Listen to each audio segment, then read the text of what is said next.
ಎಲ್ಲರಿಗೂ ನಮಸ್ಕಾರ. ಸ್ವಾತಿಸ್ ಕುಕಿಂಗ್ಗೆ ಸ್ವಾಗತ. ಇವತ್ತು ಕುಚಲಕ್ಕಿ ಅನ್ನದ ಜೊತೆಗೆ ತಾರ್ಲೆ ಮೀನು ಸಾರು ಮಾಡೋದನ್ನ ತೋರಿಸ್ತಾ ಇದ್ದೀನಿ. ಹಾಗೆ ಕುಚಲಕ್ಕಿಯಿಂದ ಕುಕ್ಕರ್ನಲ್ಲಿ ಈಸಿಯಾಗಿ ಯಾವ ರೀತಿ ಅನ್ನ ಮಾಡೋದು ಅಂತ ಹೇಳಿ ಕೂಡ ತೋರಿಸ್ತಾ ಇದ್ದೀನಿ. ತಾರ್ಲೆ ಅಥವಾ ಬೈಗೆ ಮೀನಿನ ಸಾರಿಗೆ ಏನೇನೆಲ್ಲ ಬೇಕಾಗತ್ತೆ ಅಂತ ಹೇಳಿ ನೋಡೋಣ. ಇಲ್ಲಿ 2 ಈರುಳ್ಳಿ ಹಾಗೆ ಸ್ವಲ್ಪ ಹುಣಸೆ ಹಣ್ಣನ್ನು ತಗೊಂಡಿದ್ದೀನಿ. 1 ಗಡ್ಡೆ ಆಗುವಷ್ಟು ಬೆಳ್ಳುಳ್ಳಿ, 15ರಿಂದ 20 ಕಾಳಾಗುವಷ್ಟು ಮೆಣಸು, 2 ಟೇಬಲ್ ಸ್ಪೂನ್ ಆಗುವಷ್ಟು ಜೀರಿಗೆ, ಸ್ವಲ್ಪ ಕಾಯಿ ಹಾಗೆ 1 ಟೇಬಲ್ ಸ್ಪೂನ್ ಆಗುವಷ್ಟು ಧನಿಯನ್ನ ತಗೊಂಡಿದ್ದೀನಿ. ಮೀನನ್ನ ಚೆನ್ನಾಗಿ ತೊಳ್ಕೊಂಡು ನಿಮ್ಗೆ ಯಾವ ಶೇಪ್ ಬೇಕೋ ಆ ಶೇಪ್ನಲ್ಲಿ ಮೀನನ್ನ ಕಟ್ ಮಾಡಿ ಇಟ್ಕೊಳ್ಳಿ. ಈಗ ಸಾರಿಗೆ ಒಂದು ಮಸಾಲೆನ ಹುರ್ಕೊಳ್ಬೇಕಾಗತ್ತೆ. ಬಾಣಲಿನ ಬಿಸಿಗಿಟ್ಕೊಂಡು 1 ಟೇಬಲ್ ಸ್ಪೂನ್ ಆಗುವಷ್ಟು ಎಣ್ಣೆನ ಹಾಕ್ಕೊಂಡು ನಾವು ಕಟ್ ಮಾಡ್ಕೊಂಡಿರೋಂತಹ 2 ಈರುಳ್ಳಿನ ಹಾಕ್ಕೊಳ್ತಾ ಇದ್ದೀನಿ. ಹಾಗೆ ಬೆಳ್ಳುಳ್ಳಿ, ಜೀರಿಗೆ, ಧನಿಯಾ ಹಾಗೆ ಕಾಳುಮೆಣಸನ್ನ ಕೂಡ ಹಾಕ್ಕೊಂಡು ಇಲ್ಲಿ ಫ್ರೈ ಮಾಡ್ಕೊಳ್ಬೇಕಾಗತ್ತೆ. ಸಾರಿನ ಕ್ವಾಂಟಿಟಿ ಸ್ವಲ್ಪ ಜಾಸ್ತಿ ಬೇಕು ಅಂದರೆ ಈರುಳ್ಳಿನ ಜಾಸ್ತಿ ಹಾಕ್ಕೊಳ್ಬೇಕಾಗುತ್ತೆ. ಕೇರಳ ರೈಸ್ ಅಥವಾ ಕುಚಲಕ್ಕಿ ಅನ್ನದ ಜೊತೆಗೆ ಮೀನು ಸಾರು ತುಂಬಾ ರುಚಿಯಾಗಿರುತ್ತೆ. ಕುಚಲಕ್ಕಿಯ ಅನ್ನ ತಿನ್ನೋದ್ರಿಂದ ದೇಹ ಕೂಡ ತಂಪಾಗಿರುತ್ತೆ. ಈರುಳ್ಳಿ ಹಾಗೆ ಬೆಳ್ಳುಳ್ಳಿ ಎಲ್ಲ ಚೆನ್ನಾಗಿ ಫ್ರೈ ಆಗಿದೆ. ಇಷ್ಟು ಫ್ರೈ ಆದರೆ ಸಾಕು. ನೆಕ್ಸ್ಟ್ ಇದಕ್ಕೆ ಹುಣಸೆ ಹಣ್ಣನ್ನು ಹಾಕ್ಕೊಳ್ತಾ ಇದ್ದೀನಿ. ಹಾಗೆ ತೆಂಗಿನಕಾಯಿನ ಕಟ್ ಮಾಡ್ಕೊಂಡಿದ್ನಲ್ಲ ಅದನ್ನು ಹಾಕ್ಕೊಳ್ತಾ ಇದ್ದೀನಿ. ಇಲ್ಲಿ ನಾನು 1 ಮುಷ್ಟಿ ಆಗೋಷ್ಟು ತೆಂಗಿನಕಾಯಿನ ಹಾಕ್ಕೊಳ್ತಾ ಇದ್ದೀನಿ. ಹಾಗೆ ಒಂದು ಅರ್ಧ ಟೇಬಲ್ ಸ್ಪೂನ್ ಆಗೋಷ್ಟು ಅರಿಶಿಣದ ಪುಡಿ, 3 ಟೇಬಲ್ ಸ್ಪೂನ್ ಆಗೋಷ್ಟು ಖಾರದ ಪುಡಿನ ಹಾಕ್ಕೊಳ್ತಾ ಇದ್ದೀನಿ. ನಿಮಗೆ ಹುಳಿ ಜಾಸ್ತಿ ಬೇಕಂದರೆ ಇನ್ನು ಸ್ವಲ್ಪ ಜಾಸ್ತಿ ಕೂಡ ಹಾಕ್ಕೊಳ್ಬೋದು. ನಾನಿಲ್ಲಿ ಒಂದು ಸಣ್ಣ ನಿಂಬೆಹಣ್ಣಿನ ಗಾತ್ರದಷ್ಟು ಹುಣಸೆ ಹಣ್ಣನ್ನು ತೊಗೊಂಡಿದ್ದೀನಿ. ಈ ಮಸಾಲೆಗಳನ್ನು ನೈಸಾಗಿ ಗ್ರೈಂಡ್ ಮಾಡಿಕೊಂಡು ತೊಗೊಂಡಿದ್ದೀನಿ. ಒಂದು ಬಾಣಲಿನ ಬಿಸಿಗಿಟ್ಕೊಂಡು 4ರಿಂದ 5 ಟೇಬಲ್ ಸ್ಪೂನ್ ಆಗೋಷ್ಟು ಎಣ್ಣೆನ ಹಾಕ್ಕೊಂಡಿದ್ದೀನಿ. ಎಣ್ಣೆ ಕಾಯ್ತಾ ಇದ್ದ ಹಾಗೆ ನಾವು ನೈಸಾಗಿ ಗ್ರೈಂಡ್ ಮಾಡ್ಕೊಂಡಿದ್ವಲ್ಲ ಆ ಪೇಸ್ಟನ್ನು ಹಾಕ್ಕೊಂಡು ಹಸಿ ವಾಸನೆ ಹೋಗೋ ತನಕ ಎಣ್ಣೆಯಲ್ಲಿ ಚೆನ್ನಾಗಿ ಫ್ರೈ ಮಾಡ್ಕೊಳ್ಬೇಕಾಗತ್ತೆ. ಮೀನು ಸಾರನ್ನ ತುಂಬ ಈಸಿಯಾಗಿ ಮಾಡ್ಕೊಳ್ಬೋದು. ಇಲ್ಲಿ ಮೀನು ಸಾರನ್ನ ಮಾಡಿದ ತಕ್ಷಣ ಊಟ ಮಾಡೋದಕ್ಕಿಂತ ಒಂದು 2-3 ಗಂಟೆ ಬಿಟ್ಟು ಮೀನು ಸಾರನ್ನ ಊಟ ಮಾಡಿದ್ರೆ ಟೇಸ್ಟು ತುಂಬಾ ಚೆನ್ನಾಗಿರುತ್ತೆ. ಆ ಮೀನಿಗೆ ಉಪ್ಪು, ಖಾರ, ಹುಳಿ ಎಲ್ಲ ಚೆನ್ನಾಗಿ ಹಿಡ್ಕೊಂಡು ಸಾರು ಕೂಡ ತುಂಬ ಟೇಸ್ಟಿಯಾಗಿ ಬರುತ್ತೆ. ನೆಕ್ಸ್ಟ್ ಇಲ್ಲಿ ನಾವು ರುಚಿಗೆ ತಕ್ಕಷ್ಟು ಉಪ್ಪನ್ನು ಹಾಕ್ಕೊಳ್ಬೇಕು.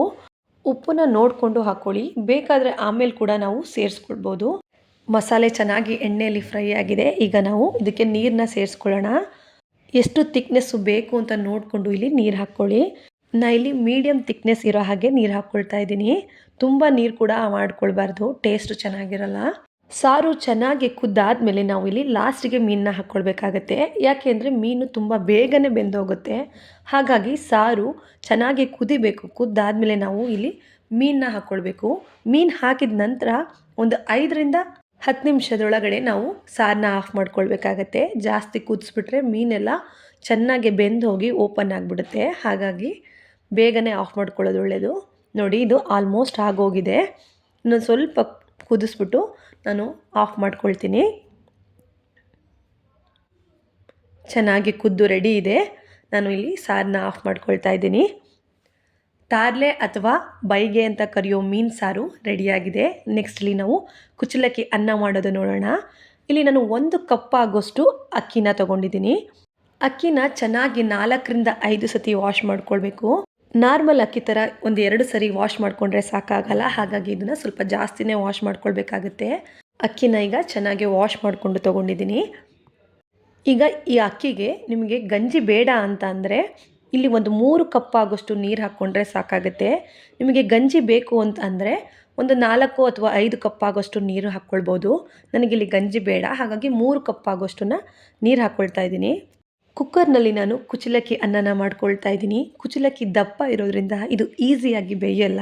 ನಾರ್ಮಲ್ ಆಗಿ ನೀವು ಕುಕ್ಕರ್ನಲ್ಲಿ ಮಾಡೋದಾದರೂ 4ರಿಂದ 5 ವಿಸಿಲ್ ಹೊಡಿಸ್ತೀರಾ. ಆದರೆ ಇಲ್ಲಿ ನಾನು ಬೇರೆ ಥರ ಮಾಡ್ತಾ ಇದ್ದೀನಿ. ಒಂದು ಸ್ವಲ್ಪ ರುಚಿಗೆ ಉಪ್ಪನ್ನು ಹಾಕ್ಕೊಳ್ತಾ ಇದ್ದೀನಿ. ಹಾಕ್ಕೊಂಡು ಕುಕ್ಕರ್ ಕ್ಯಾಪನ್ನು ಕ್ಲೋಸ್ ಮಾಡಿಕೊಂಡು ನಾನಿಲ್ಲಿ ಫಸ್ಟು 1 ವಿಸಲ್ನ ತಗಿಸ್ಕೊಳ್ತೀನಿ. ಇಲ್ಲಿ 1 ವಿಸಲ್ ಆದಮೇಲೆ ನಾವು ಗ್ಯಾಸ್ನ ಆಫ್ ಮಾಡ್ಕೊಳ್ಬೇಕಾಗತ್ತೆ. ಕುಕ್ಕರ್ನಲ್ಲಿರುವಂತಹ ಸ್ಟೀಮು ಕಂಪ್ಲೀಟಾಗಿ ಕಡಿಮೆ ಆದಮೇಲೆ ಮತ್ತೊಂದು ಸರಿ ಗ್ಯಾಸ್ನ ಆನ್ ಮಾಡಿಕೊಂಡು ಮತ್ತೊಂದು ವಿಸಲ್ನ ತೆಗೆಸ್ಕೊಳ್ಬೇಕಾಗತ್ತೆ. ಟೋಟಲಾಗಿ 2 ವಿಸಿಲ್ ತೆಗೆಸ್ಕೊಂಡ್ರೆ ಸಾಕು. ಆದರೆ 1 ವಿಸಿಲ್ ಆದಮೇಲೆ ಗ್ಯಾಸ್ ಆಫ್ ಮಾಡಿಕೊಂಡು ಸ್ಟೀಮ್ ಹೋದ್ಮೇಲೆ ಮತ್ತೊಂದು ವಿಸಿಲ್ ತೆಗೆಸ್ಕೊಳ್ಬೇಕು. ಅದನ್ನು ನೆನ್ಪಿಟ್ಕೊಳ್ಳಿ. ಈ ಥರ ನಾವು ಮಾಡ್ಕೊಳ್ಳೋದ್ರಿಂದ ಅನ್ನ ಪರ್ಫೆಕ್ಟಾಗಿ ಬೆಂದಿರುತ್ತೆ. ನೋಡಿ, ತೋರಿಸ್ತಾ ಇದ್ದೀನಿ ಎಷ್ಟು ಚೆನ್ನಾಗಿ ಬೆಂದಿದೆ ಅಂತ ಹೇಳಿ. ಗಂಜಿ ಬೇಡ ಅಂದರೆ 1 ಕಪ್ಪಿಗೆ 3 ಕಪ್ ಆಗೋಷ್ಟು ನೀರು, ಗಂಜಿ ಬೇಕು ಅಂತ ಹೇಳಿ ಆದರೆ 1 ಕಪ್ಪಿಗೆ 4ರಿಂದ 5 ಕಪ್ ಆಗೋಷ್ಟು ನೀರು ಹಾಕ್ಕೊಳ್ಬೇಕಾಗುತ್ತೆ. ನೋಡಿ ಅನ್ನ ಎಷ್ಟು ಚೆನ್ನಾಗಿ ಬೆಂದಿದೆ ಅಂತ ಹೇಳಿ. ಕುಚ್ಚಲಕ್ಕಿ ಅನ್ನದ ಜೊತೆಗೆ ಮೀನು ಸಾರು ತುಂಬಾ ಅದ್ಭುತವಾಗಿರುತ್ತೆ. ಯಾರೆಲ್ಲ ಟೇಸ್ಟ್ ಮಾಡಿಲ್ಲ ಒಂದ್ಸರಿ ಟೇಸ್ಟ್ ಮಾಡಿ ನೋಡಿ. ಕುಚ್ಚಲಕ್ಕಿ ಅನ್ನ ಹಾಗೆ ಬೈಗೆ ಅಥವಾ ತಾರ್ಲೆ ಮೀನು ಸಾರು ರೆಡಿಯಾಗಿದೆ. ಯಾರೆಲ್ಲ ಇನ್ನೂ ಸಬ್ಸ್ಕ್ರೈಬ್ ಆಗಿಲ್ಲೋ ದಯವಿಟ್ಟು ಸಬ್ಸ್ಕ್ರೈಬ್ ಆಗಿ, ಹಾಗೆ ನಿಮ್ಮ ಫ್ಯಾಮಿಲಿ ಫ್ರೆಂಡ್ ಜೊತೆಗೆ ಶೇರ್ ಮಾಡಿ, ಲೈಕ್ ಮಾಡಿ, ಹಾಗೆ ಕಮೆಂಟ್ ಬಾಕ್ಸಲ್ಲಿ ಕಮೆಂಟ್ ಮಾಡಿ ತಿಳಿಸಿ. Thank you.